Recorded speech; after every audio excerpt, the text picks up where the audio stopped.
In this video, I'm going to show you how you can set up a safety net for your ad spend with Facebook. Because sometimes as you manage multiple campaigns and possibly multiple ad accounts, it's easy to lose track on what you're spending on, and this has led to quite some cases where people spend more than they intended, or with an unchecked spending, they max out their credit cards. So this would be fantastic for you to set some kind of security in place. And the other reason would be just in case of a minuscule chance that your ad account had got hacked, this will be the maximum that you would so-called lose. Okay, so what you're looking at right now is the payment settings, and as you can see that this account, we have set up the account spending limit. But let's just rewind back a little bit on how we arrive at a page like this. So what you want to do is that when you log into your business account for Facebook, you want to go to the top left menu and head down to billing. So this is the page where Facebook will send you all the invoices for every time you do an ad spend or a billing, but we're not going to stop here. So what you want to do is you want to go to the top right and click on payment settings.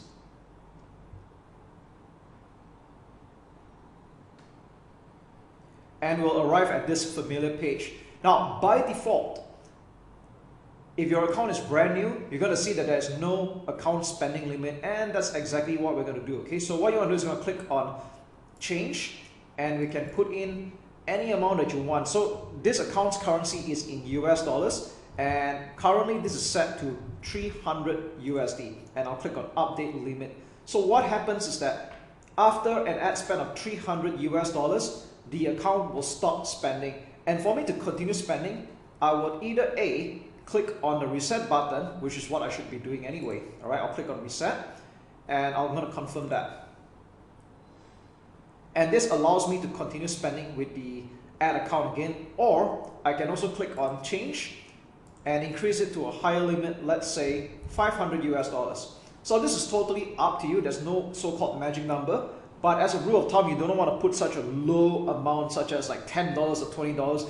Otherwise, you want to keep coming back here and reset the ad spend at $5 to $10 or $20 for that matter. So you want to set up something a little bit higher, like a few $100s for beginners. And if you're spending a lot by the day, then obviously you want to increase your ad account spending limit.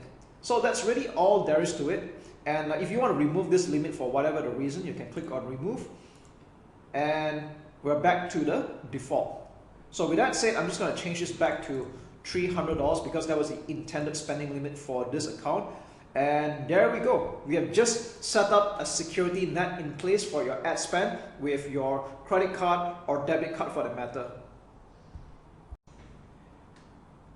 Spy tools are now a thing of the past because even within Facebook itself, you can already start spying on any active advertisements that pages are running. And this has been the case since 2018, where Facebook, in an act of trying to be more transparent and of course to adjust with their Privacy Act, they start to allow anyone with a curious mind, and provided you know where to look at, to start viewing active advertisements that are being run by that page. So at this point, I've just opened up two particular examples, and I want to show you how you can spy on any Facebook pages that might or might not be running any advertisements. So for the purpose of this particular example, I'm going to show you Gary Vaynerchuk's FB page. And yes, he's the one of the top social media advocates and moguls. And in every Facebook page that you check out, right, you can always go to this part called the page transparency. And by the way, you can also view this in mobile. All right, you want to check out the page transparency, click on see more. And again, I'm not saying that what I'm teaching you is a very rocket science kind of thing. If you know where to look for this kind of information, it's pretty much right there, okay? And what we're seeing here right now is that you want to pay attention to this at the bottom, ads from this page. And ironically, this page is not currently running any advertisements. So with that said, when you see Facebook pages that are not running any active advertisements at all, this is what's going to show. It's not running any active ads, okay? So let's go check out another example. This is by renowned internet entrepreneur Frank Kern, and let's take a look at page transparency again. And you can see that this page is currently running ads. So if you want to take a look at what kind of advertisements that this page is running at the present time, we'll click on Go to Ad Library, and we'll take a look at the advertisements that are being run by the page, but normally the filter would be by your country. So here's the thing, like for example, I'm viewing this from Malaysia right now, and he's not running any active advertisements here. So what you want to do is you want to click on perhaps filter by all countries, so we can take a look at the advertisements that he is running or this page is running, okay? Or you can even filter by specific countries like United States, and let's have a look. So we know that these are the advertisements that are running to the United States in particular, okay? And again, if you want to go filter, you can check out all. So once again, what I'm sharing with you here, to be very frank, it's not rocket science. Again, if you know where to look at, this is pretty much the place where you can see the advertisements that are being run by a page. And this is useful in a sense that if you are going to be an agency and you're planning to run advertisements for your clients, you can spy on their competitors to see whether they are running any advertisements, or if they are running any, at least get to sort of measure up what kind of competition you're up against. Now, this does not mean that it's a license for you to copy what other people are doing, and at the same time, just know that your competitors or any other Facebook marketer that know what they're doing, they can pretty much spy on your advertisements just as well.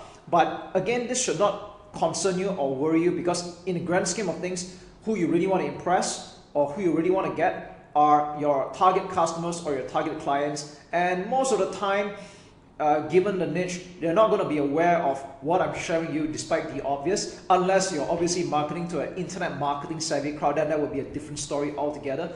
However, that shouldn't be of concern. Now, what's the use of spying on Facebook ads that are being run by pages like this? I just want to say that it's a good fact finding. It's good for you to model after what is working, or what is not working, and avoid them. And at least you have a good idea what kind of competition you are up against. All right. So as you can see, it's a very simple tool, and you don't have to buy any third-party tools like the old days anymore. It's pretty much right here. In fact, you can just go to facebook.com/ads/library, and you can pretty much check out any other Facebook page. Let's just say, for the fun of it, let's go to Star Wars. Okay, yeah, this is the official Star Wars, and let's see if they're running any advertisements, and yes, they do. Okay, so you can see what kind of advertisements they're running, and if you take a look, you can see what platforms they're running on as well. Like this is on Instagram exclusively, this is on Facebook exclusively, and there we go. What's up everyone, Admin here, and we're coming to the final parts of the training already. Now, before we get started, I want to make sure that you have already followed through on all the past weeks training in Facebook advertising, and more importantly, that you have already taken action. And how do we know that? Is that you have already started running ads on your own. So the purpose of this whole module is to show you how Facebook advertising can be optimized and can be tweaked along the way. So in this video, we're going to talk about removing the losing ads and keeping the winners, and how to split tasks, or how to tweak your advertising further. So right off the bat, I'm going to show you an example of one of our clients, and this is a rather unique client because we had picked up an aesthetic clinic, and we're running a lead generation campaign for them. So whether you're selling your own digital product, or you're selling your own e-commerce product, or even run a lead generation campaign to a service, whether it's your own or other people's, that's okay. It's pretty much the same mindset and mentality. And I think this just goes to show how versatile Facebook advertising can be.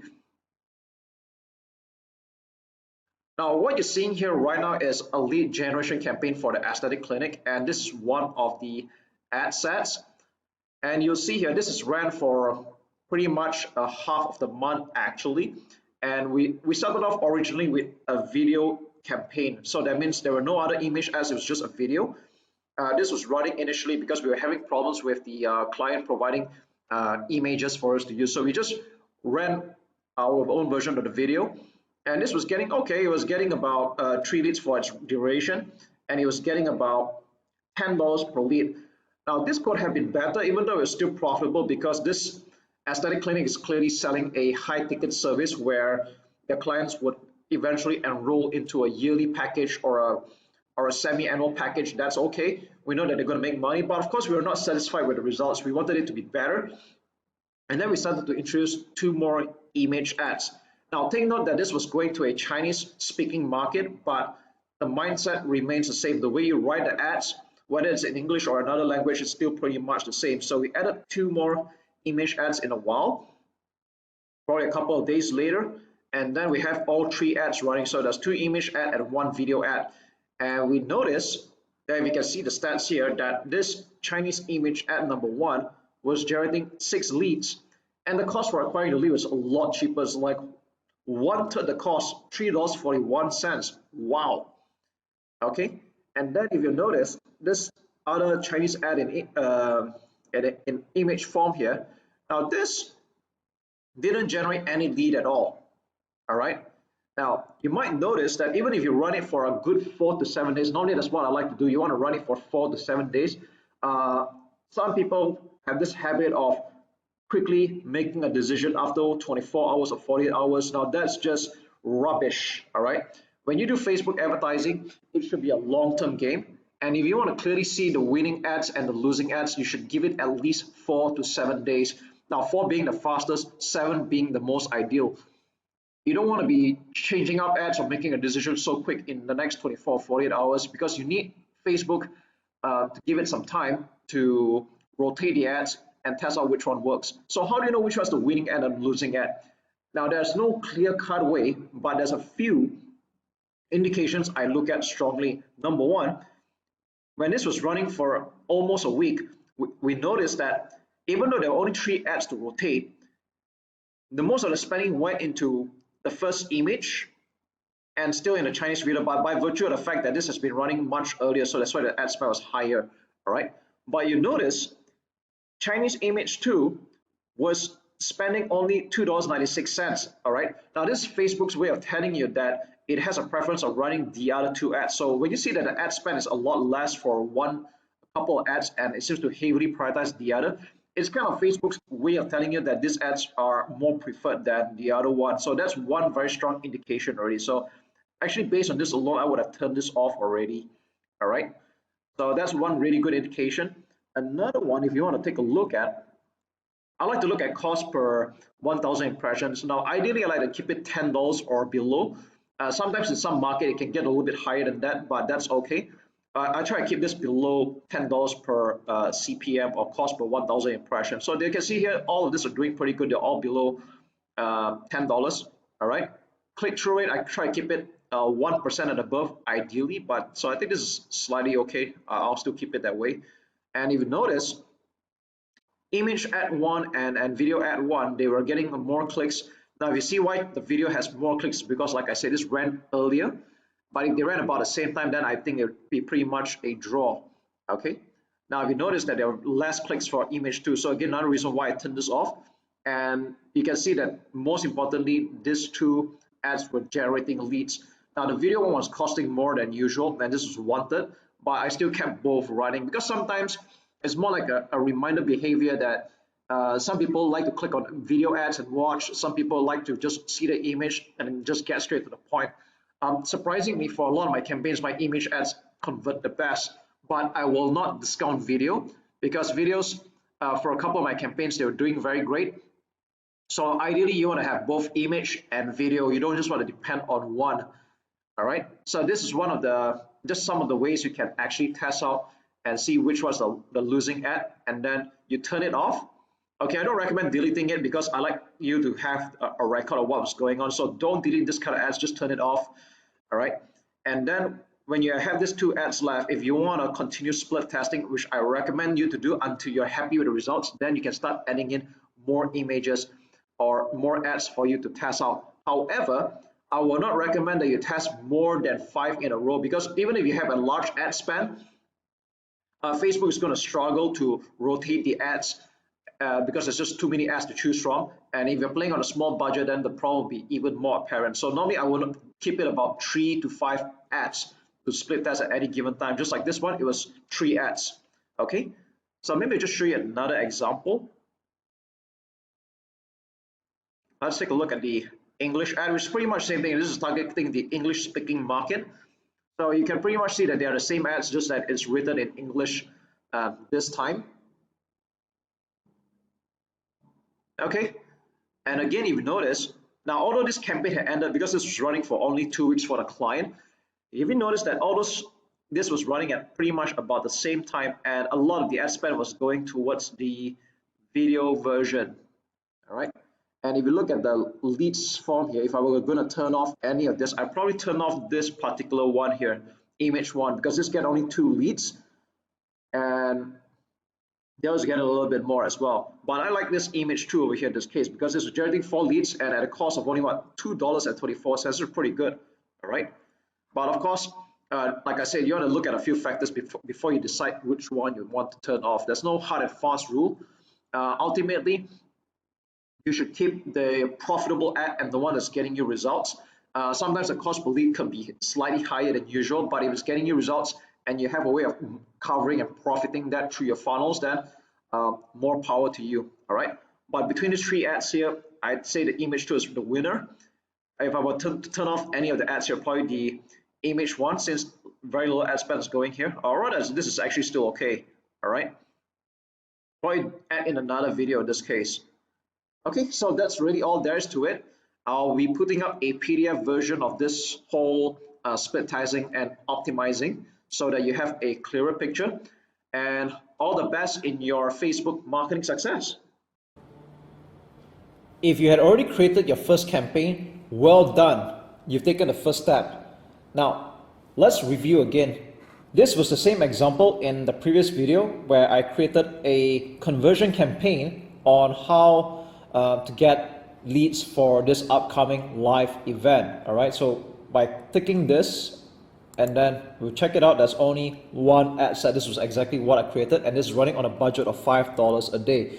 Now the question is that you probably want to duplicate the ad set and target other types of interest, and that's okay. All right, a lot of people do that. It's quite normal to have multiple ad sets in one campaign. So in this campaign, we're targeting the real estate interest with mid-value goods, and let's just say you're gonna target another keyword or detailed interest. All right, so here's how to duplicate the ad set and still target the same ads. So what do I mean by saying that? I'll show you in a while. And like I said previously, a lot of people make this mistake, and I'll tell you what that mistake is. Okay, so right now, just follow me on this and listen carefully. All right, what I'm going to do right now is I'm going to click on duplicate. All right, original campaign, let's just leave it be. All right, so right now you see that there's a duplicate of this campaign here, and the name of the ad set is the same name except there's this word hyphen copy right in front. Now ad set name is something I'll change last. Let's just go down and see what we're going to change. All right, conversion, website lead, let's leave that alone. Dynamic creative, leave that alone. Offer, leave it alone. Budget and schedule, you may choose to leave it alone as well. So normally if I'm going to do $5 a day per ad set, I'll just have several of them that way. Next up, let's go to audience, custom audience, let's leave it alone. Location, in this case, because this is about a property and I want to get people around the vicinity to come to our free talk, I'm going to leave this alone as well. And age and gender and language, let's leave it alone. So the only thing that we're really going to change here is just the detailed targeting, and we're going to find another detailed interest.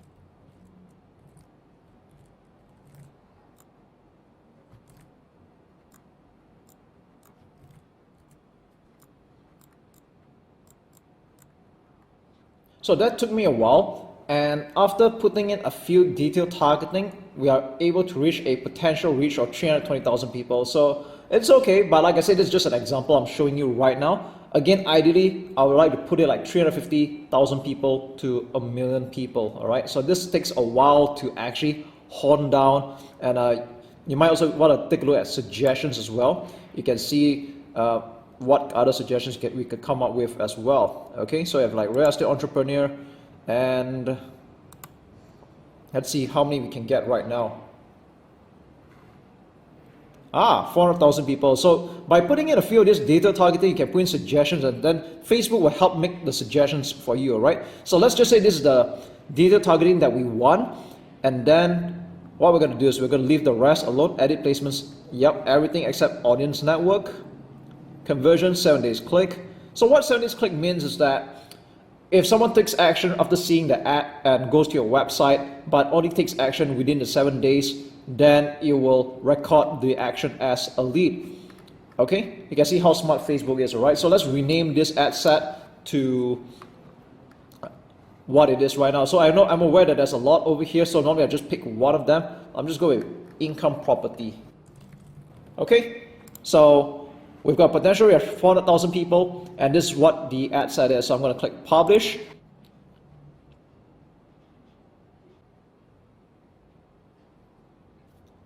You can see that took quite a while, and it took me like, I think probably a minute for the whole thing to get approved. So if you see some slowdown, don't be alarmed. I think Facebook is just heavy on the engine in the back office, so don't worry about it, okay? So right now, as you can see here, we already have 2 ad sets spending $5 a day each, and that is a total of $10 a day. All right, you can create more ad sets if you want. That depends on your budget and your risk appetite, okay? Now, what's interesting is that this also has 3 ads in the ad set, and this is quite identical to the ads that I created earlier in the other video. So this might look very familiar to you. So you think we're pretty much done here, right? Not quite. Now you see, even though the ads are the same, but in actuality they're just duplicates. And what happens is that a lot of people, they don't know how the ad sets actually work, or rather the ads in this case. What happens is that when they have all these ads running, and when people start to like and comment, and then they will see another similar ad but without the history of it, because they are actually different ads altogether. All right, so I'm going to say it again because this is a part that a lot of people don't understand. Like, let's just say, for example, this ad is running, and I think the best way for me to show you is by clicking on this thing at the top right. Click on Facebook post with comments. Okay, I'm going to show you something very interesting, and you'll understand why I'm very particular about it. And a lot of people, especially there's some social media agencies, they don't even know they were doing this, and it's kind of asinine if you think about it. All right, so what I just did here is that I'm going to the other ad set, and I'm going to show you a very identical ad, because it's basically just a copy. All right, so what you want to do is click on this window over here at the ad preview, and then select Facebook post with comments. Okay, so you can see here that these are same ads, right? They all look the same, right? But here's the problem. If you pay attention to this browser at the top, look at this post number, okay? 1936006433156346, okay? You can see that this is different, all right? This ends with 1630, this is 6346. You can tell that these are 2 different posts, even though they are the same, okay? So what happens is that when you run ads and people comment, like, and share, that normally happens throughout time, all right? They might comment on this post and there's a history on it, but this ad will have nothing, all right? It's a different ad altogether, even though it looks the same, all right? So you can run ads for a long time, but you don't build up that social proof, and it's going to be a waste. Again, I know I'm not really the kind of guy who believes in getting a lot of likes just to get a sale, but if you're going to be paying that kind of money to have the ad run for a considerable amount of time, I think you will definitely want to build your social proof. So here's what you can do right now. I'll show you what you can do. Okay, so from now on, what we're going to do is that we're going to go to the original ad set you have created, and this is this one, and go to ads. Let's start off chronologically from first image ad number 1, 2, and 3. So let's go to the first one, and we're going to click on this icon over here at the ad preview. Click Facebook post with comments. It'll open in a new tab. Let's do the same for the other one as well, and also the other one. All right, so there's a total of 3. here's what's going to happen. Okay, we're going to go back to this ad set. We're going to go to the second ad set that we had just duplicated. All right, let's take this and go back to this one. Now we're going to go through this one by one. Let's go off with ad 1, image 1. All right, so what we're going to do here is we're going to click on use existing post, enter post ID. All right, there's no way you can select any of this past, what I call the post, by the way. It's not going to be accurate, so don't do that. Okay, now you're going to post the ID over here. So let's go back to the tab that we had just created. Select this post ID over here. All right, copy, and then we're going to paste it here. All right, click submit, and it's going to get updated. All right, so even though it looks the same, but right now this post is the same as the other one, so we don't have to worry about duplicated ads from now on. Okay, in fact, this is just a one-off for this ad set, and when you duplicate this ad set again, you don't have to do that again anymore.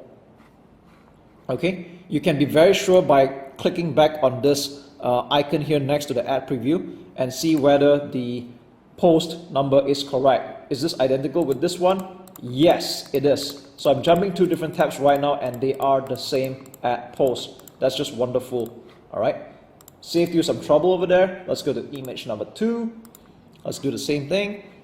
All right, click on use existing post, enter post ID, and then let's look for this post here. All right, that's the correct one. Let's copy this, paste it, copy this code over here after post, paste it here, submit, and we're done with this one. Okay, let's just click publish for this, and let's do the same thing for the third and the last one. You will do this the same for any number of ads you create, and like I say, after this ad set, if you duplicate it again, you won't have that problem anymore. All right, I think you figured out third time's a charm. Let's do it. Copy the post link up here with these numbers. All right, go back here, click use existing post, enter post ID, paste it, submit. Okay, that's all there is to it. This is how you can quickly and accurately duplicate your ad sets without creating multiple different types of ads. And like I said, that's just not really a smart way of going about doing it, and I've just saved you some trouble over there with social proof. And that's all there is to it.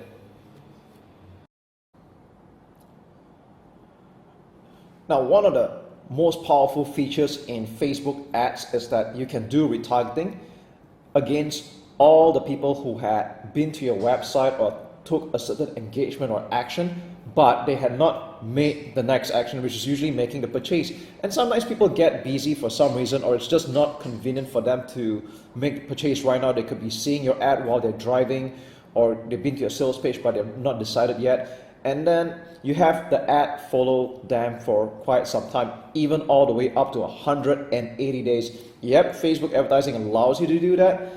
However, personally, I don't use up all 180 days, because the way I work is that if someone doesn't take action at all after like 7 or even up to 30 days, I'm not going to spend my money following that kind of lead anymore, because they're just not interested to take action even after a whole month. So even though retargeting can be done for dirt cheap even today, but you don't want to be spending your money reaching out to people who are not interested, because that hurts your relevance score, and I'd rather you use that money to reach out to people who might be interested. Okay, so one of the first steps when it comes to doing Facebook retargeting is that you need to create an audience, or what I call a custom audience. So to do that, this is going to be the first step out of like 2 steps, and we're going to do just one video step by step on this one right now. So to get to a page like this, you need to go to, you can just search in the bar at the top right here, audiences, and then you'll arrive at a page like this, or you can just go to the top left menu, go to all tools, and look for audiences under assets. Okay, assets, audiences, and then you arrive at a page like this. Again, this account has been around for some time for this particular ad account. If your account is new, then you're not going to see anything at all. And for beginners, the amount of data might seem intimidating, but don't worry about it. It is actually very easy once you look through all that and get some practice. Okay. So this will also lead up to things like creating a lookalike audience, which I'll explain that in another video. That's another really cool stuff there. And let's talk about the basics first, okay? How to create a custom audience with the intention of doing retargeting.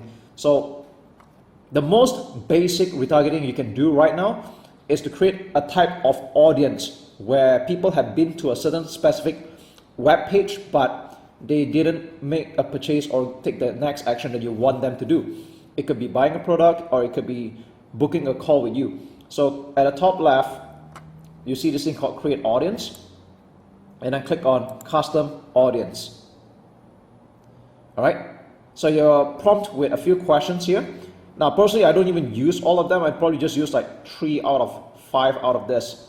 I use customer file, website traffic, and engagement, but I don't really use this two at all, not related to me. Okay, so I think this is going to be the same case for you as well if you are an information or digital marketer. Now what we're going to do here is that we're going to create a very simple custom audience of people who have been to a certain web page, but they didn't make any purchase whatsoever. Okay, so let's click on this one.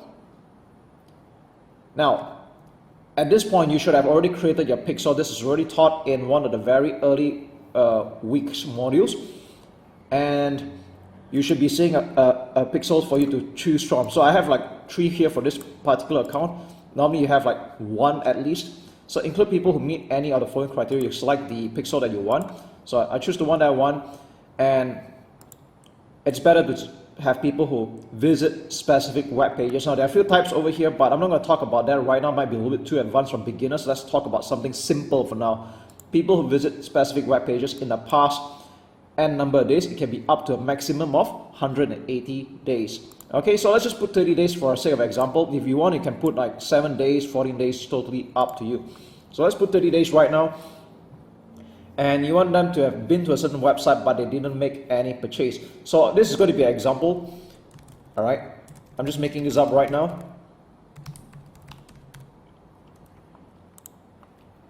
So if you want to make a certain type of people who have been to a few types of web pages, that's okay as well. You can put in more than one address. So just for the fun of it, I'm going to put in these addresses here. Okay.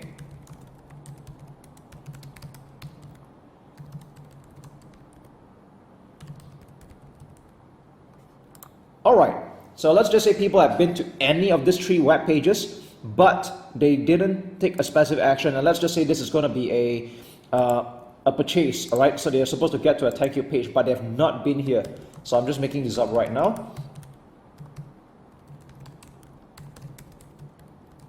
All right, now this address doesn't exist obviously, but I'm just doing it for an example here. So what I just did here is that you have people who have been to this specific web pages, but when I click exclude, all right, excluding people who have been to this page, that means to say that people who have bought this product or been to this download page, that's how you know they bought a product or they made a sign up, they will stop seeing the ad that you're about to show them. So this is how you do very targeted retargeting. So you don't want to be showing ads to people who have already bought your product. You preferably want to show them something else, and this is what allows you to fine tune and laser target your Facebook advertising.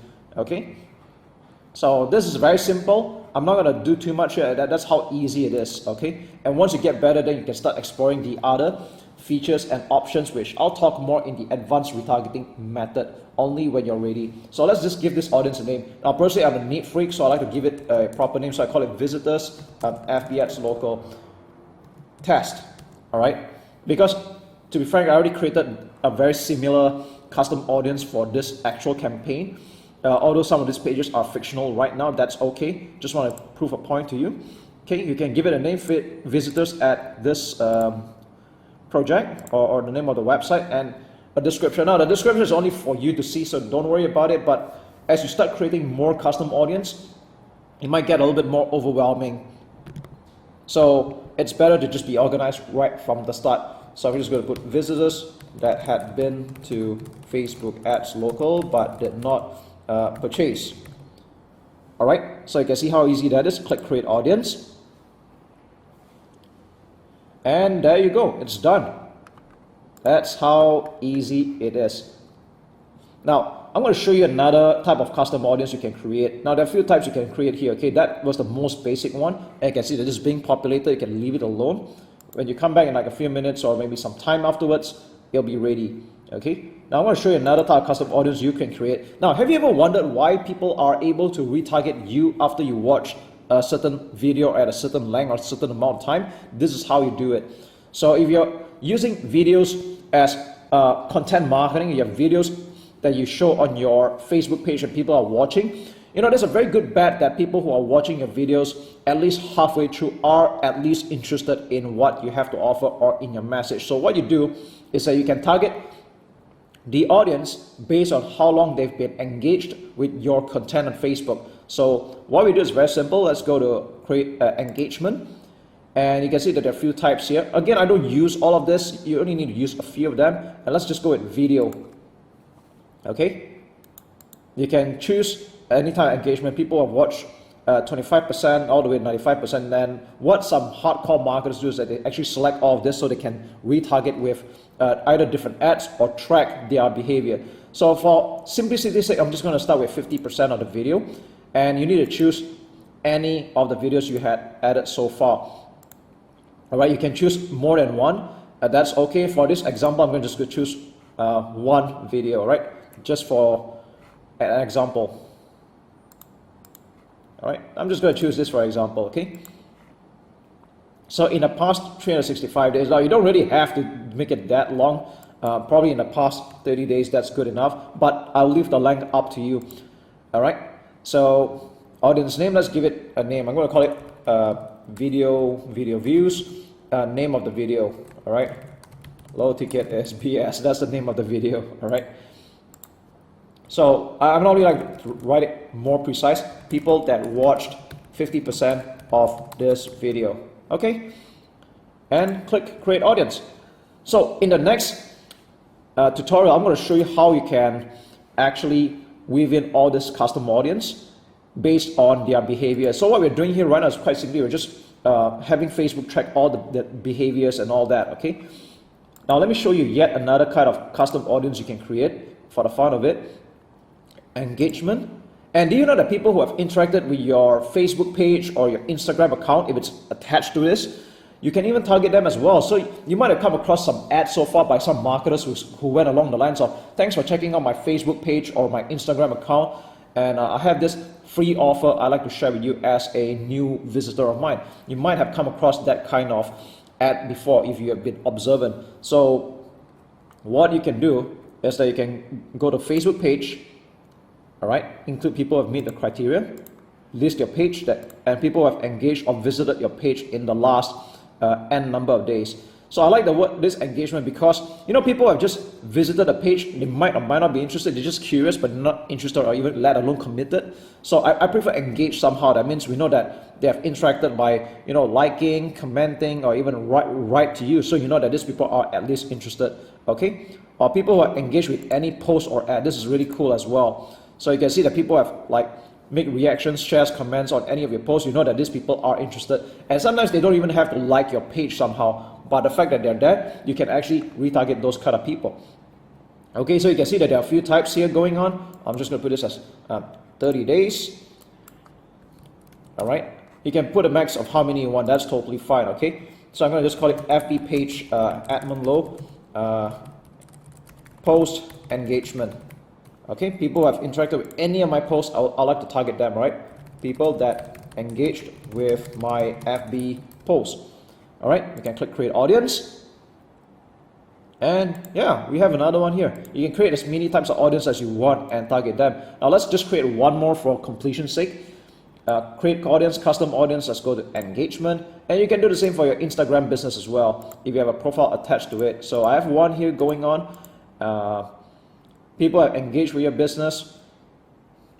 It means it could be with the content or ads. People have visited as well. Although this is very shallow, because just because people have been to your page doesn't mean they're necessarily interested at all, like I said earlier. So I prefer engagement, and I want to target people that are interested at least. Okay, 30 days. I'm just going to put IG admin low, or this is my handle here. People that engaged with my IG profile. Okay, that's how easy it is. So we've created a bunch of custom audience here, and as you can see, I've created a bunch more before this. That's okay. And all these are, although they're examples, but these are for real. Okay, now you can do the same for yourself, and if you're doing it the first time, I know the first time might seem a little bit intimidating, that's okay. I want you to get a bit of practice, create a few custom audience, and don't worry, you don't have to use all of them. You'll get better with practice. Alright, so stay tuned for the next part of the training. We're not quite done yet. I'm going to show you how to do simple basic retargeting. In this video, I'm going to show you how to create your custom audience based on your mailing list. Now, this video is recorded separately from the other video on how to create your custom audience for the purpose of doing retargeting, because there's a chance that you are starting out brand new, and I don't expect you to have a list if you're just starting out. However, if you've already been in business for some time, you have a list of your customers somewhere, it could be a database, and especially their email address, then guess what? You have a massive advantage where with it, you can not only run advertisements straight to your existing list of subscribers and customers, you can also create a lookalike audience. And what does lookalike audience mean is that with the data that you give to Facebook, Facebook can then run through it and then seek out other similar customers or similar people like the email addresses that you give. Okay, so that's how amazing this whole Facebook marketing technology is, and it's just going to get better throughout time. All right, so let's not waste any time. I'm going to show you how this is done. Again, this is only for you if you already have a mailing list of some kind, where it's all the customer details and all that.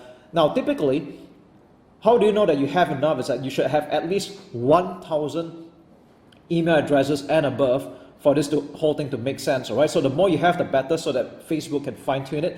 And if you have less than that, I think you can give it a go somehow, but it's better to have at least 1,000 email addresses and above for you to take full advantage of this feature. Okay, so let's not waste any time. Let's go to create audience, custom audience, and then we're going to select customer file. All right, now there are a few options here. If you're using MailChimp, then obviously you choose this, but most of the time you'll be using this add customers from your own file or copy and paste data.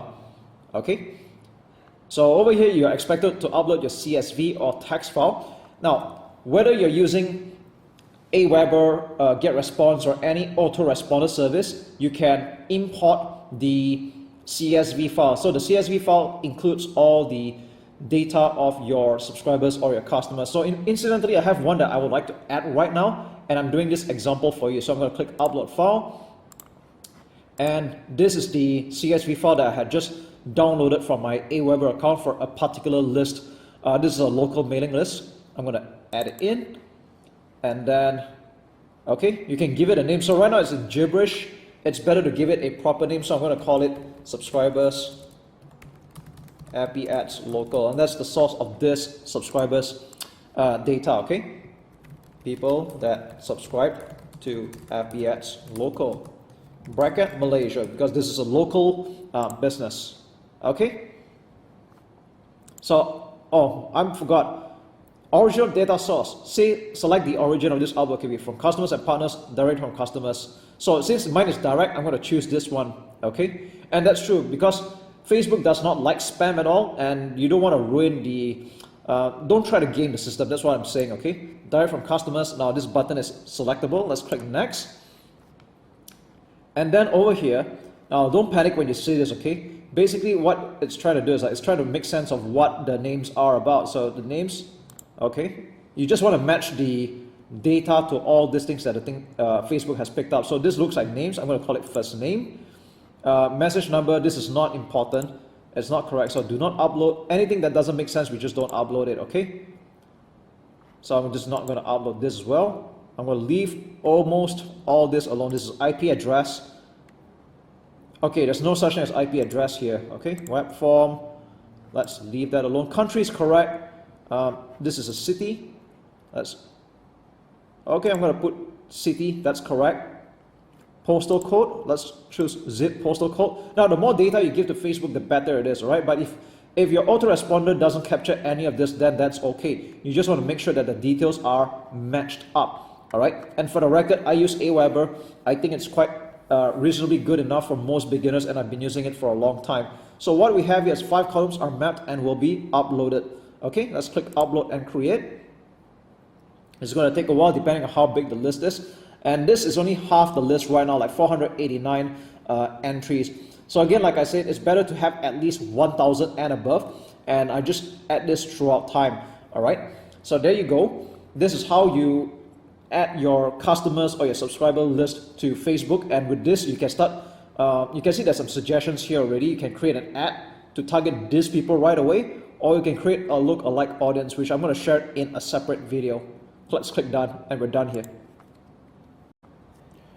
Alright, let's recap. So far I had created a custom audience, which are the people from my mailing list, and I've added this on Facebook's audiences. Okay, so the next thing we're going to do here right now is we're going to create what we call a lookalike audience. And what this means again is that right now, all this while we've been using detailed interests for our targeting. That's all the very standard keywords that we've been putting into the ads manager all this while. Okay, now we can up the game by having Facebook now search through its network of other people that are similar to the customers or the subscribers that you have just uploaded here. I mean, isn't it just amazing? So for example, if you are running an e-commerce business and you're selling cosmetics, all right, or women beauty products, for example, okay, and you've already got more than 1,000 people like that, and you add all this database to Facebook, and what Facebook does is that it will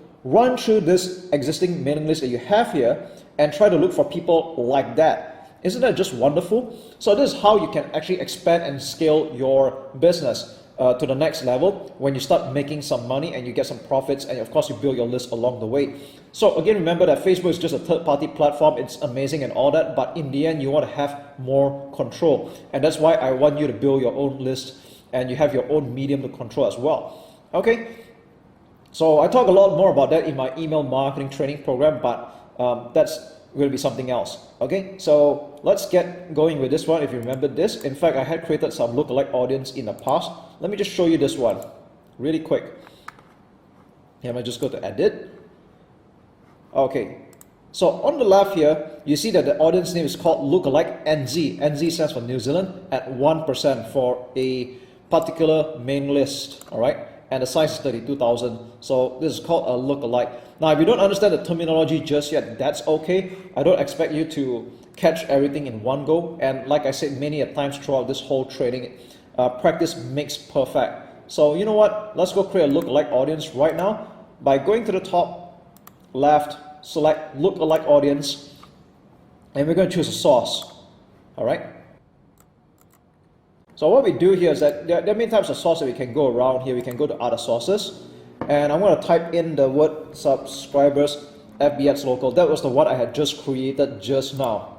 Okay, so this will be the source. And location, now you can name any country that you want.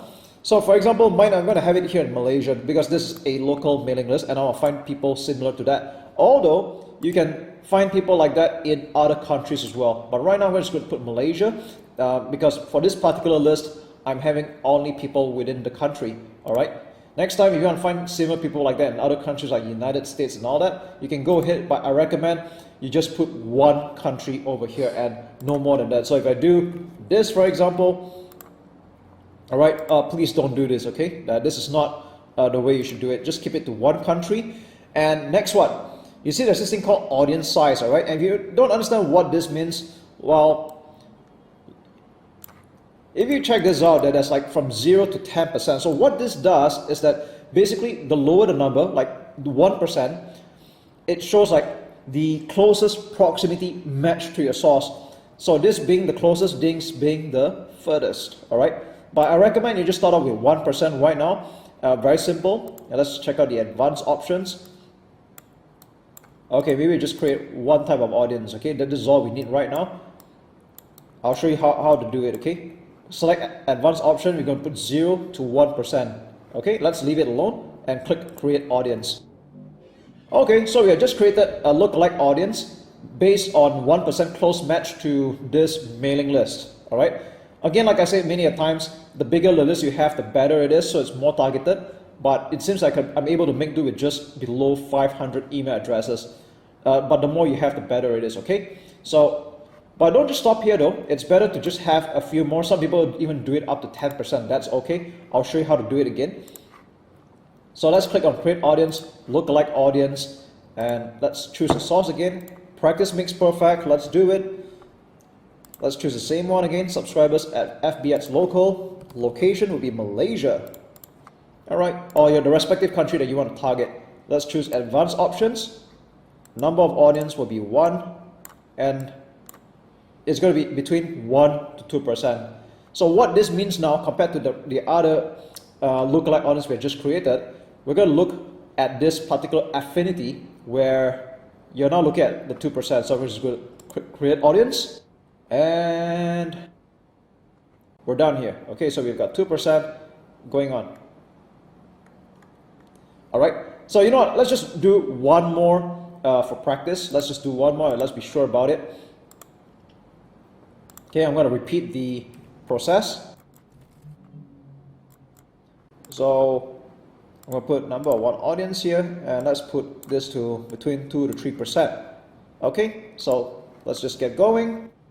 And there we go. So we have a total of 3 different lookalike audience, and with this you can actually run a different ad set to different groups of people here, and this way you can find out which group might be more responsive to your ads, or who's buying or who's opting into your list. All right, so the way you start running the ads is actually very similar. That's how you do it. Okay, so I'm not going to keep this long. That's how easy it is, and just keep practicing. You'll get better with it and you'll understand better as well.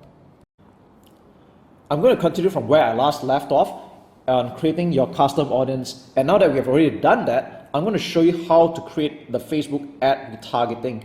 So what you want to do right off the bat is that in campaigns, you're going to create a conversion campaign. Now I'm going to show you one of my immediate examples right now. It's easier that way, but if you want to backtrack things, you want to start with campaigns, click create, and then we're going to go to conversions, and then you can call it retargeting, name of the campaign. All right, now I'm not going to actually do this because I want to show you an existing one that I had already done, so it's easier for you to see. So right here, this is one of my retargeting campaigns, and this worked pretty good. All right, so this is for people who have joined my PLR mastery and they got my free ebook, and I have a special subscriber deal where I sell my private label books for just $1 each, and that's like a no-brainer. All right, so what I do here is I created this retargeting campaign. I'm just check it out really quick. This is the ad set here. Okay, so here's how you create an ad set like this. Okay, you can create from scratch. You can give it a name right away, retargeting, and then the name of the offer. So conversions, you're going to have to choose purchase. All right, there's nothing else. Just choose purchase for your conversion here. Dynamic creative, you can leave this out. Budget and schedule. Now, normally when it comes to retargeting, I always just put $5. Unless you're expecting a lot more traffic, then you can up the budget in some cases. But I would start for as low as $5. And don't worry, if you're not going to use up $5 a day for the next 30 days. In fact, in 1 month, I only spent maybe $20 or so for retargeting, but I make back a lot more because retargeting is still dirt cheap. You're only targeting people who have been to your site but didn't take a specific action, and that's what it is. So you can just leave the daily budget at $5. Now here's an interesting thing. Audience, custom audience, you're going to select the audience that we had created earlier. All right, so this is a working campaign. I created an audience like this already, and what you do is you select custom audience, and then you select the type of people that you want to target. So this is my custom audience.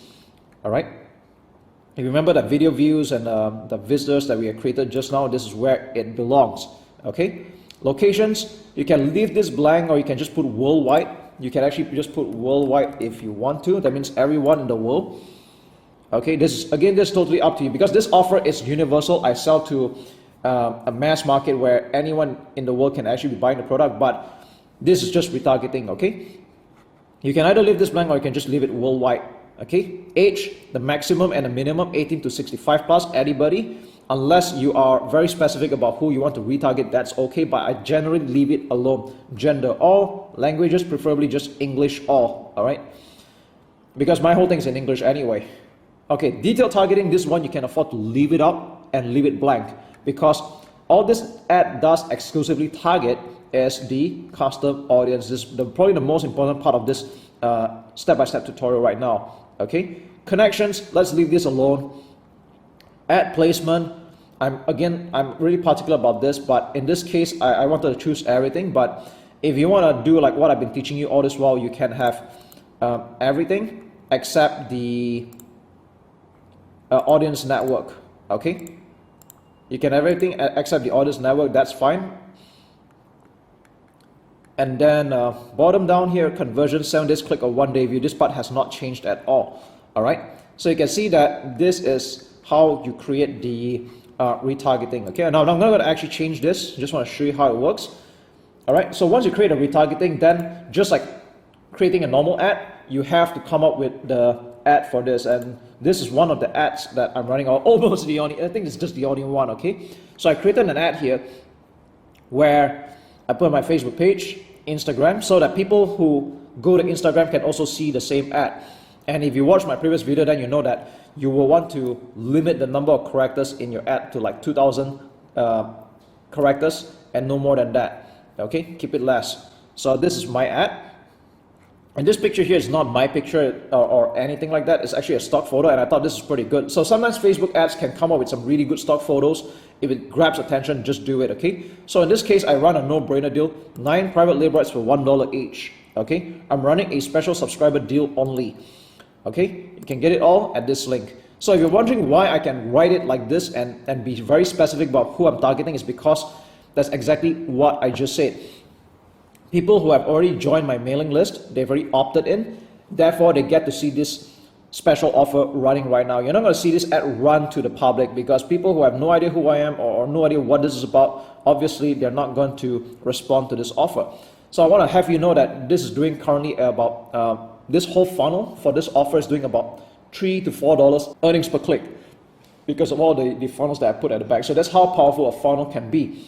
And this is currently doing a 5 times return on ad spend. Okay, so this is how you do a retargeting. I'm not going to run through the ad creatives again because I taught this in another video, but I just want to show you how a retargeting actually works. And once you save it, and voila, you will have this retargeting ad running only to people who have been to a certain web page or a website. And you can also do the same retargeting for people who are on your buyers list as well, and you can add them into your custom audience. Okay, so that's all there is to it for the basic retargeting. You can get better at practice, and once you're ready, I can show you some advanced retargeting as well. So speak soon. Alright, in this video I'm going to show you how to maximize your campaigns with a campaign budget optimization, or CBO in short. So this is probably something that you might have heard from other internet marketers, or when you're creating your Facebook advertisements for the first time, you would have definitely come across this campaign budget optimization. Now the rule of thumb is that when you're just starting out, especially on a low budget like $5 to $10 a day, you probably don't even need to use this at all. So most of the time you would have turned this off. But with that said, when do you start using campaign budget optimization, or CBO in short? When do we start actually doing that? Okay, now first of all, you need to understand what CBO actually does. So to put it very simply, campaign budget optimization distributes your budget across all your ad sets, and it's got a funnel to where it gets the most promising results. So for example, if you're running about 5 to 10 different ad sets right now, and what it's going to do is that you're basically trusting Facebook to distribute the daily budget across all the ad sets. All right, so let me just show you a quick example over here. All right, now this is a campaign, a conversions campaign, which is currently turned off. I'm going to turn it on afterwards so we can have a look at it. And as you can see here, that this had spent about $2,100. Okay, and historically there had been quite a number of ad sets that were run, a total of 19 of them. And this is with the CBO currently turned on. But when it started, it wasn't like that, okay? Normally, when you start running a campaign for the very first time, you will want to put an allocated budget to each ad set. So for example, if I were to test all these 19 ad sets, I'd probably put $5 to $10 a day. All right, so let's just say for math simplicity, we're going to put $10 a day. That means 19 ad sets times 10 would have been $190 a day. All right, and we're going to run this for like a few days. And what's going to happen in a few days is that we're going to see that some AdSense will perform and the rest will not, okay? And after running this for quite some time, I've decided that what constitutes as a good cost per lead will be anything $3 and below, all right? Anything that with a $3 per lead and below for this webinar campaign, I would consider it as good. So at this point, if I were to reactivate this campaign, I'm only going to run ad sets that have a very good cost per lead. So let's just take a look at each of them in particular. Like this one over here, it's been running for quite a while, 3 leads at $6. I'm going to probably turn this off, okay? I'm going to turn this off.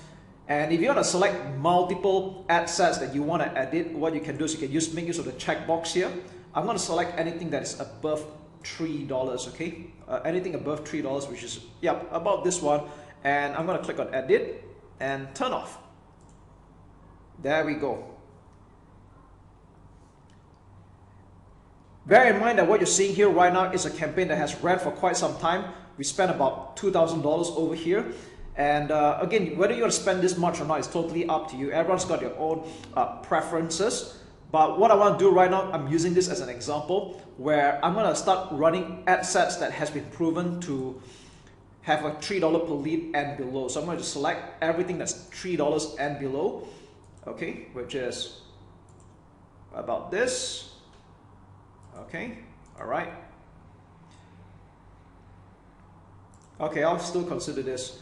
Okay, this is like $3.07. Okay, you know what? I might still consider this. It's only like overshot a little. That's okay. All right. And there we go. So we've got quite some ad sets that have performed $3 and below. Okay, and I'm gonna put them to turn on. All right. Now, depending on how many ad sets that you're editing at a time, this might take several seconds. So we're just gonna leave it at that. And there we go. All right. So what's going to happen now is that I'm taking all the winning ad sets right now, and I'm going to restart this campaign again. So we have a total of, how many ads do we have here? Okay. We have about 12 selected. So if you want to see how many we've selected, you can just take a look at the top here. We have 12 ad sets that are selected. And the next question that you might ask is, how much budget should I set aside for this CBO campaign? So typically for every one ad set, I put at least $5 or $10 for that matter. It's totally up to you, but I wouldn't recommend anything below $5 US. So let's just say I'm playing on a bare minimum right now. 12 times 5 would be about, I'd say that would be $60 if I'm not mistaken. All right, let me just do a quick math here. So I'm gonna make sure that my math is not bad. Okay, $60, okay. I'll probably put anywhere from $60 to $120. So let's just say I want to run this at $60. And what I'm going to do is I'm going to restart this campaign by turning this on. And I'm going to click on edit this campaign. And I'm going to change this to $60. All right, $60. Because if you put anything really like a small number, like anything below $5 per ad set, what's going to happen is that Facebook is going to struggle to distribute the budget to even the winning ad sets. All right, so this is why you don't want to put anything too low. And if you're not keen on spending even this amount as well, what you want to do is you want to reduce the number of ad sets. Okay, so with that said, I just want to say that for as many ad sets that you're running in a single campaign, I'll allocate $5 to $10 to that. So we have got 12 campaigns, 12 ad sets running right now. So I'll put at least the bare minimum $60. And if I want to run just 10 ad sets, I'll put this at $50 for that matter. Okay, so I hope this part makes sense. And as a closing note, should any beginners ever run CBO for a start? I do not recommend that, because when you're starting out, it is better to test various ad sets, that means various targeting, to see which one performs better. And after quite a while, you will probably have a few winning ad sets like what you're seeing here right now. And we'll start running CBO campaigns only at a second stage. So I hope this helps. What's up? And in this video, I'm going to show you how you can tidy up your account a little bit, because as time goes on, you would have added quite a number of page posts, created a lot of ads, you'd have uploaded quite some media like images and videos which you wind up not really using, and as time goes on, you would have cluttered your ad account for sure. So I want to show you two places where you can do a little bit of spring cleaning if you would like to. And let's start off with the media library. So how do we access the media library? Is by going to your business.facebook.com or logging into your business account and hit to the top left menu and scroll down to media library, and we'll end up on a page like this. So by default, you will be able to click on your ad account, which is where we're at right now. This is just an example. And as you can see in this particular account, we have uploaded quite some images and videos, and we're not going to use all of them. So if you want to delete any of this by any chance, we'll click on one of them, for example. And you can see at the bottom right, there is an option to delete image. And that's exactly what we're going to do. But be careful though, because if this image is being used for any advertisement, it is going to definitely ruin your ad. So what's going to happen is that if you delete this advertisement right now, or rather I would say you delete this image, the advertisement that is using this image will still be running, but with another thumbnail, which is probably a default lifted off from that page itself. So you're going to be extra careful with what you're deleting here, all right? But in this case, I'm really going to do just that. So I'm going to click continue, and we're done.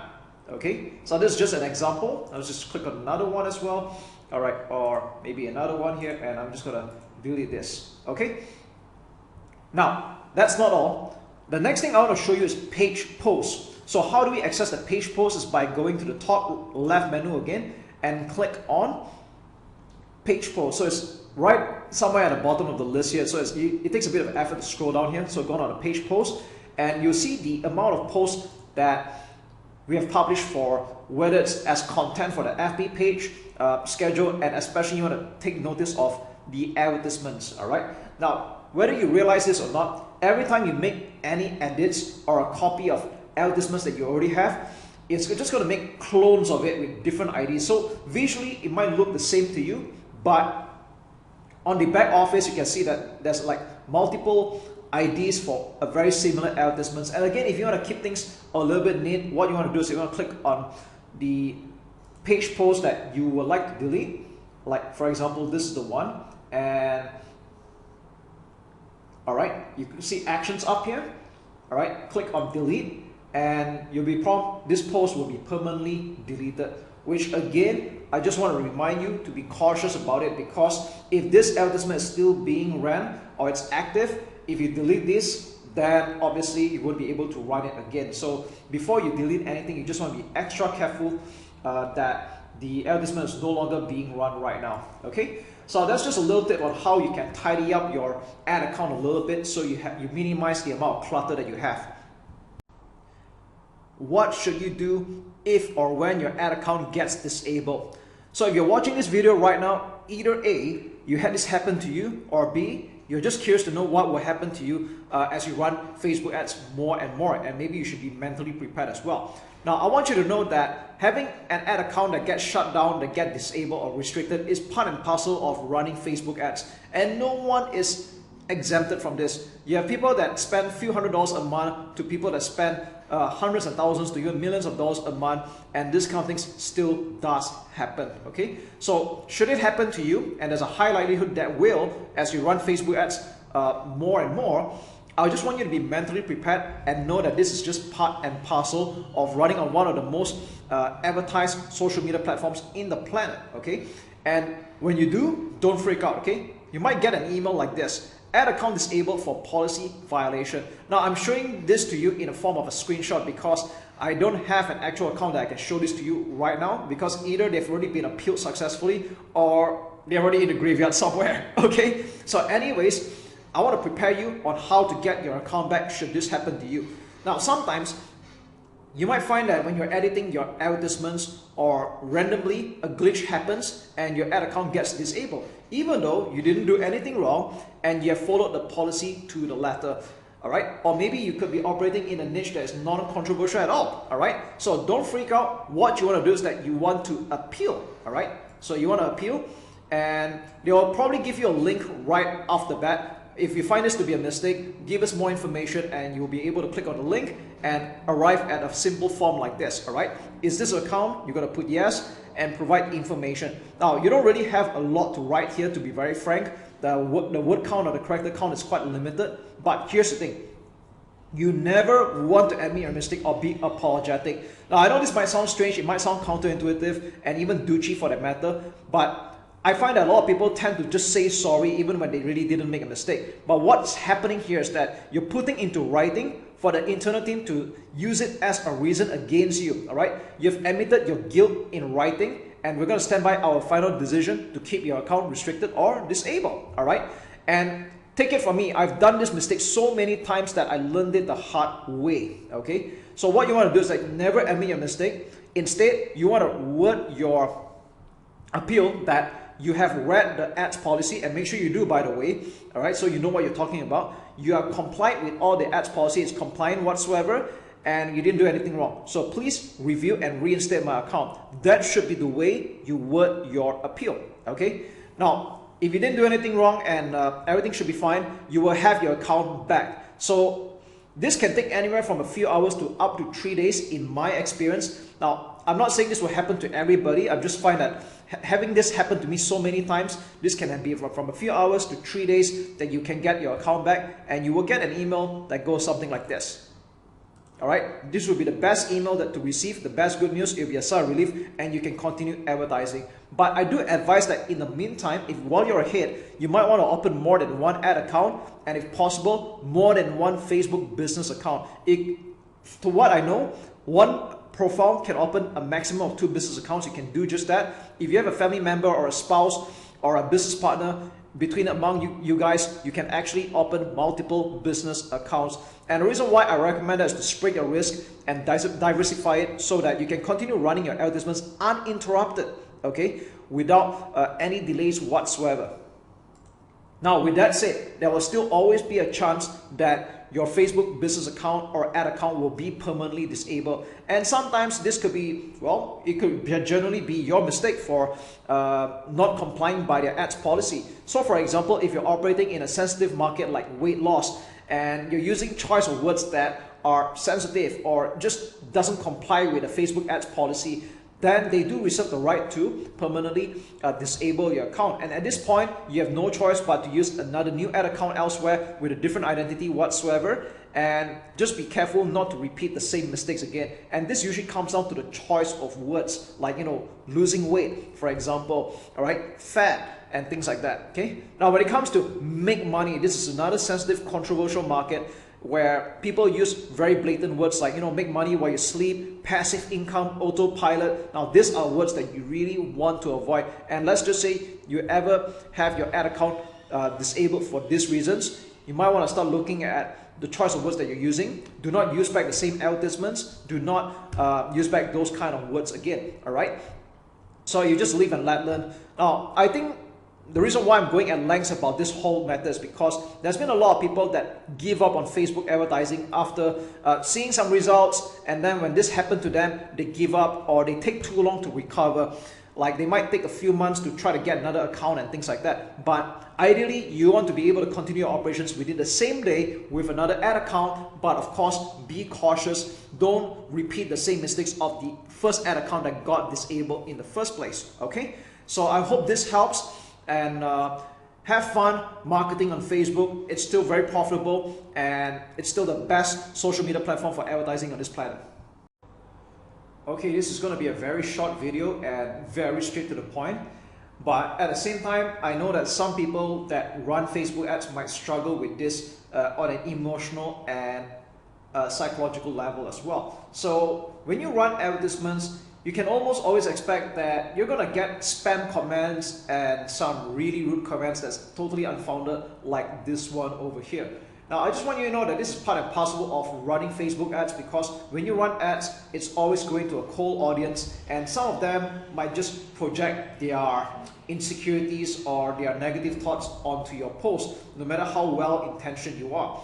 So the short and very straightforward answer is to just hide, delete, and ban, really. So I don't personally think it's a good idea for you to engage with this kind of comments unless you are considered a witty person or you're going to build quite some goodwill. That I do not know, okay? But the short answer is don't waste your energy on that. I want you to focus on conversions and the end results. So how do we remove comments like this and ban them? It's quite simply by clicking on the command here, we click on hide command, and then we'll click on ban the person, and then finally we just click on delete, and we're done. Simple. You know, after running your campaign for quite some time, have you ever wondered where your leads are really coming from, where your customers are hailing from? Are they seeing this from Facebook? Are they seeing from Instagram? What is the age group like? Who's responding most? Okay, are they seeing this on desktop or mobile? And the way to find out all of this, it's all in the data, and I'm going to show you how to do just that. This is really exciting stuff when you log into your ads manager. So this is just one of the simple test accounts right now, and if you take a look at this particular campaign, it's running a lead generation conversion objective. Okay, so far for this particular month, it's generated slightly more than 115 leads at a cost per lead of $131 US. So this is on the campaign level. Let's take a look at ad sets.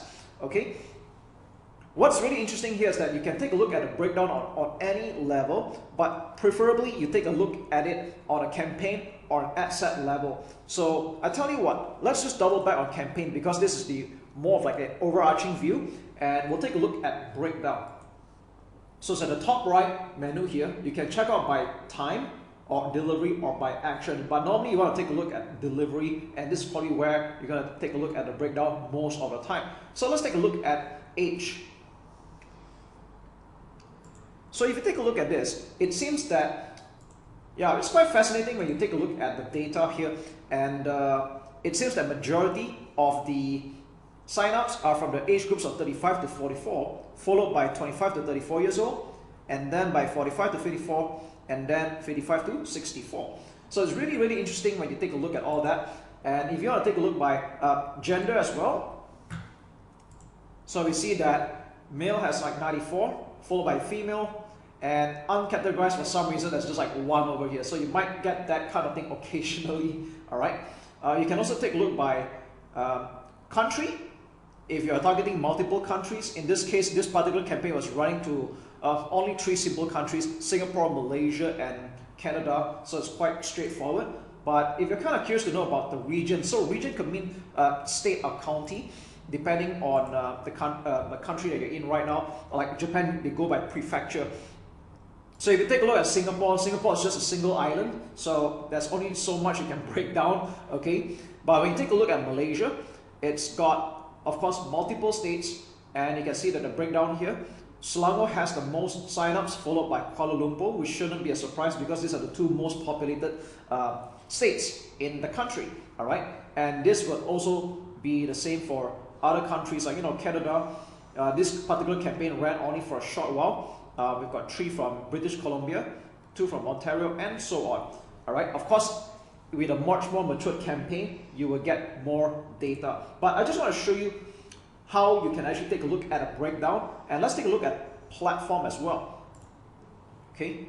So if you don't know whether your leads are coming from Facebook or Instagram, this is the place to look at. So if you want to have a look at the overarching view for this particular campaign, it seems that we have 105 leads that came from Facebook and 10 from Instagram, which is quite cool. Now, this really depends on the nature of your niche.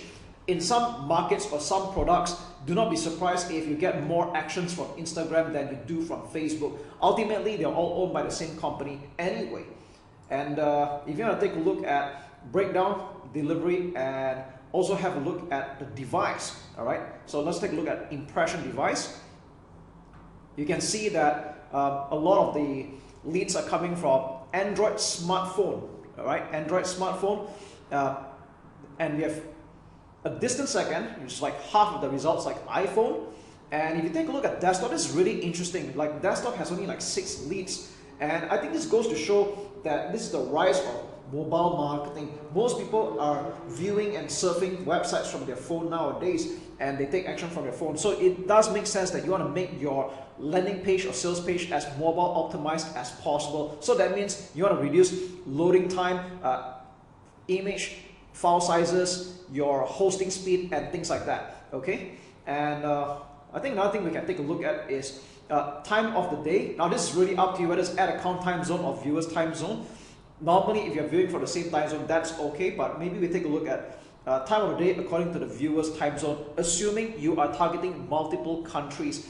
and this is kind of good indicator of like when are your target market usually active in the day. So you can see here that the numbers are quite spread out a little bit, but you can see that this is rather consistent throughout the 24 hours, except for like 4 to 6 a.m. you don't really have like any signups at all. But it goes to show when are people usually actively taking action on your offer in the 24 hours. So you can see that this is all like eye-opening views. It can help you strategize when you're going to put in more budget as well. And if you think this only goes by the day, you can also take a look at the I would say the day as well, all right, on which particular day that they are taking more actions. Okay, so maybe just go for by the day here and see what happens. Okay, there we go. So I'd rather to be exact, this is by the date. All right. So anyways, if you want to clear all this breakdown, it might look a bit confusing initially. So you can go back to breakdown, select none, and we'll select none for this one as well. And we're back to this. If you're watching this video right now, you're probably determined to take your Facebook advertising to the next level. And watch this video only if you have already started running Facebook ads, you're spending some money, or at the very least, you're running your campaign for the last few days. Because what's going to happen next is that I'm going to share with you some of the things that you can do to take your Facebook ads and optimize it to what I just call it, the next level again. All right. So this is something that you're going to discover very soon, that how you scale your Facebook advertising campaign is somewhat different than when you're just starting out. Because when you're spending a small budget like 5, 10, 20 or even $50 to $100 a day, that is still considered a small daily budget. But when you're spending amounts like hundreds and thousands of dollars in a single day, you're gonna find that results do not scale very linearly. And the reason why that happens is because as you scale on Facebook advertising, you find that your profit margins tend to get thinner. You're trying to reach your advertisement to serve it to a lot more people. And with that said, of course, if you're getting like a 2 to 4 times return on ad spend, sometimes you might even get a 5 to 10 times return on ad spend, depending on how deep the funnel is. But as you start spending more money, you realize that it's just not going to scale in a very linear manner. So what's going to happen in this video training is that I want to prepare you mentally on how to troubleshoot, how to optimize your advertisements and your targeting as you run Facebook ads. Okay. Now, first and foremost, let's talk about scaling. All right. If your ad is converting, it is time to scale. But with that said, scale cautiously. And I'm probably not the first marketer to tell you this. Let's say, for example, you're spending about $100 a day as an example, okay? And let's just say you're getting a 4 times return on ad spend. And that's fantastic, because if you're spending $100 and you're getting $400 in return, what is really stopping you from throwing like your life savings and making this work? But again, as I've cautioned you just now, it doesn't quite work that way. So when you're scaling your winning ad set, what you want to do is you want to do it gradually. So you want to increase your daily ad spend like by 20 to 30% of ad spend increase, and you don't do it any more than that. Okay, why is that the case? That's because if you're spending $100 a day, you probably want to just edit the budget and change it to like $120 or $130 a day. That's probably what you're going to do. Okay, and if you're thinking about, all right, but I'm actually ready to spend more money than that, I'm ready to spend, like a few $100s in a single day. So what you want to do is that you can make a duplicate of that winning ad set and duplicate it like 3 or 4 times. So for example, if you have a $100 per day ad set that's doing very well and you intend to spend $300 a day, so instead of just editing that campaign or that ad set and change it to $300 a day, what you want to do is you want to duplicate that ad set 3 times, or sorry, another 2 more times, and at $100 each. Because what's happening here is that you'll find that Facebook will optimize the ads a lot better than if you try to chuck everything into a single ad set. Now, don't ask me, I'm not the one who made Facebook, okay, but we just find that this seems to work. And just be ready that as you scale, profit margin gets thinner. So don't plunk your money in drastically, okay? So when you're spending like $300 to $400 a day as an example, you're not going to get a 4 times return most of the time. All right, you might end up with like 2 times return or even like 1.5 times. And I'm just making this up, by the way. And you might do better than that possibly because of your funnel. I just want to say that it's quite normal to get a high return on ad spend when you're spending very little, and as you scale, your advertisement gets served to more less targeted people. And of course, there's a human dynamics as well. Some people may not warm up to your advertisement initially. They might take some time to get used to it, or something may have changed, or they might make a buying decision afterwards. All right, so I just want to let you know that as you scale, it's not going to be linear. But what's more important is that as long as you are profitable, you're making more money than you spend, that's all that matters. Okay, now what happens if the advertisements that you're running is not performing, or your hunch is telling you that you could be doing better? Okay, so this is where I always say, always be testing. Always try different message angles, test different images, test different videos.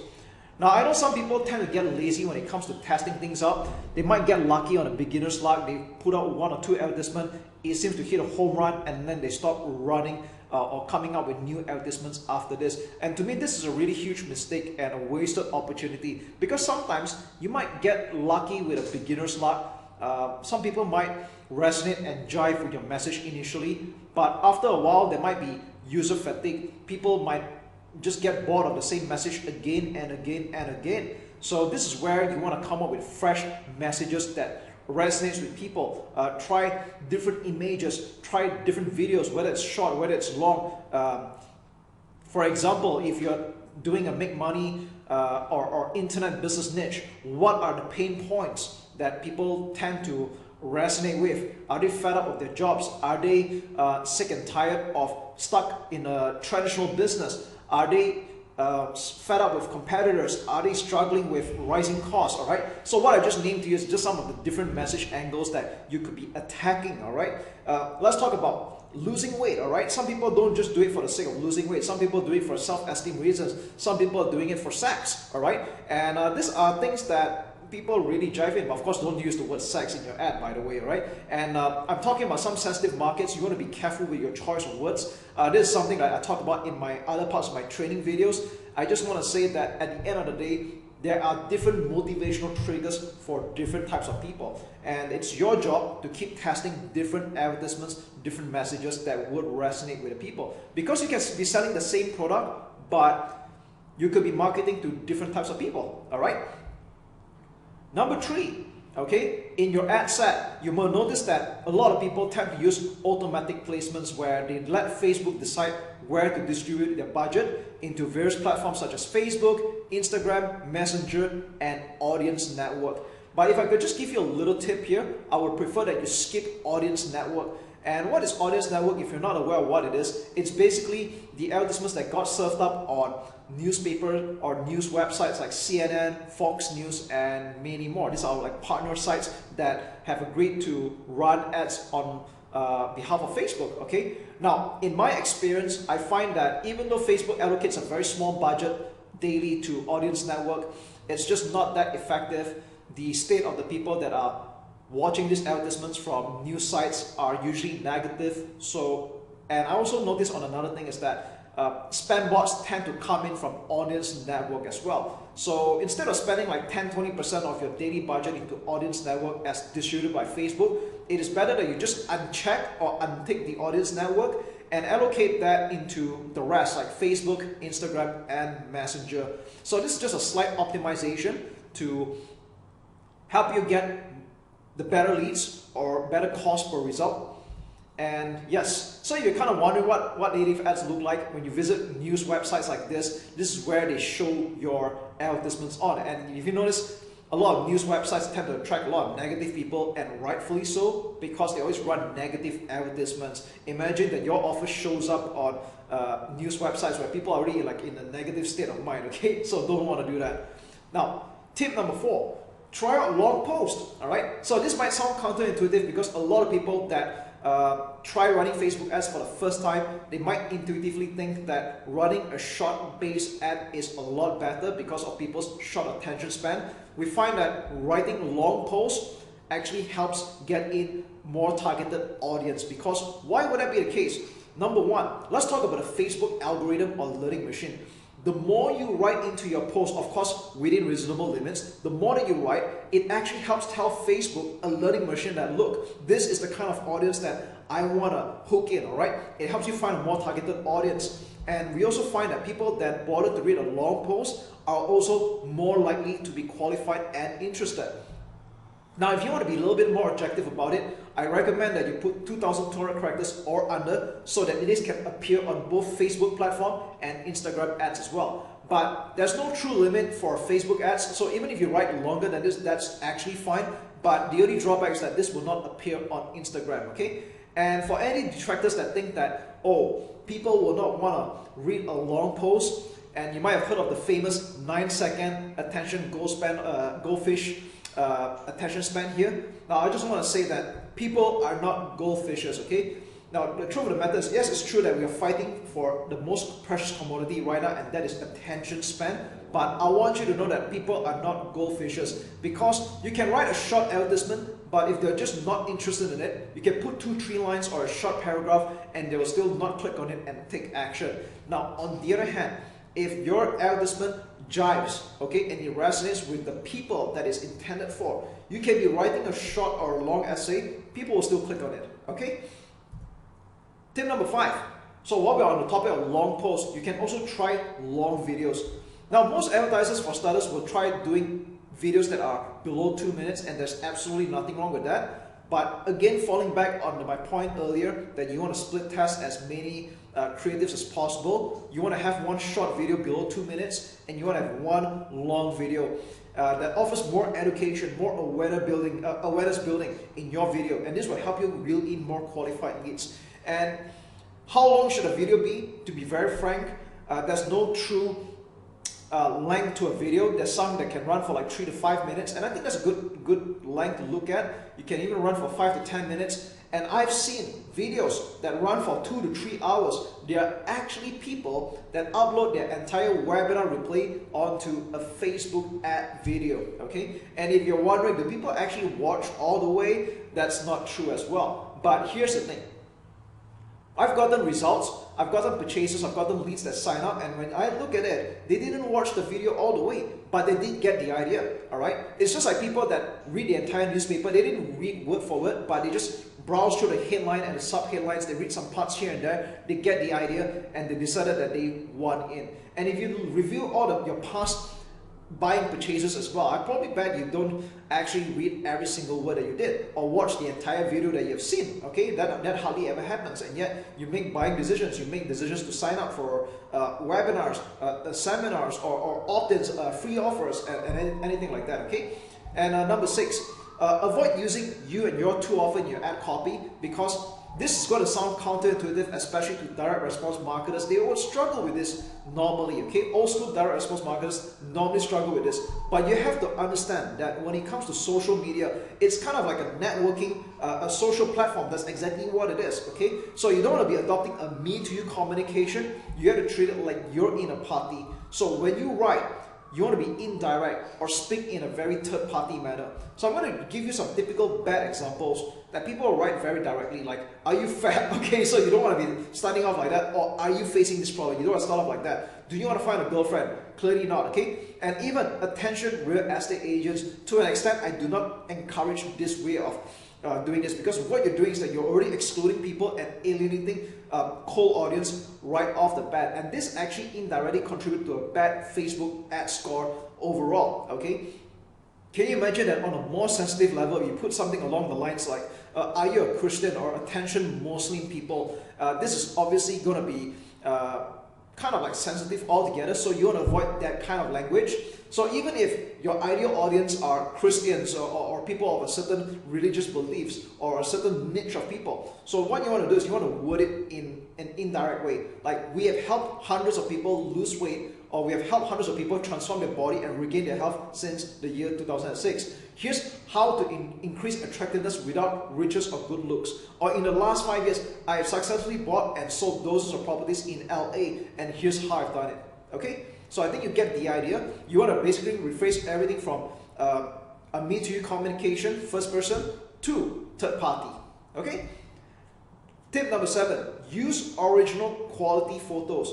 We find that in our experiment, we find that original photos tend to convert better than stock photos, but this doesn't mean that you don't try stock photos at all. Again, you want to split test as many creatives as possible, but of course, stock photos might do well, but original photos in our experience tend to do better as well. And you don't really need to work that hard to get original photos, okay?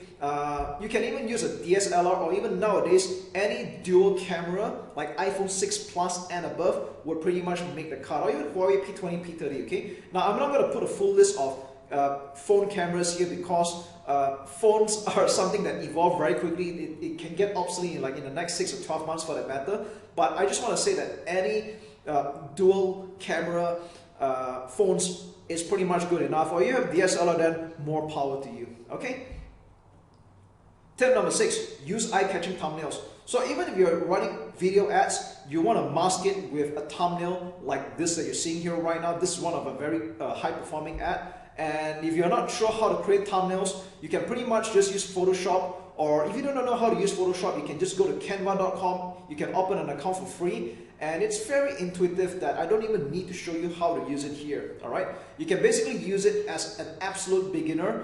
Get on canva.com, it's free to open, and start creating images for your video thumbnail. All right, so if you look at all the high-performing advertisements that are video-based, they rarely ever use a default video picture or a screenshot from the video itself. They always mask it with a thumbnail that you can pretty much edit. But might I remind you, you don't want to put in too much text. You want to make it below 20% of the overall coverage, okay? And I find that 1200 times 628 pixels dimension, or 16 by 9 wide, is the best dimension, all right?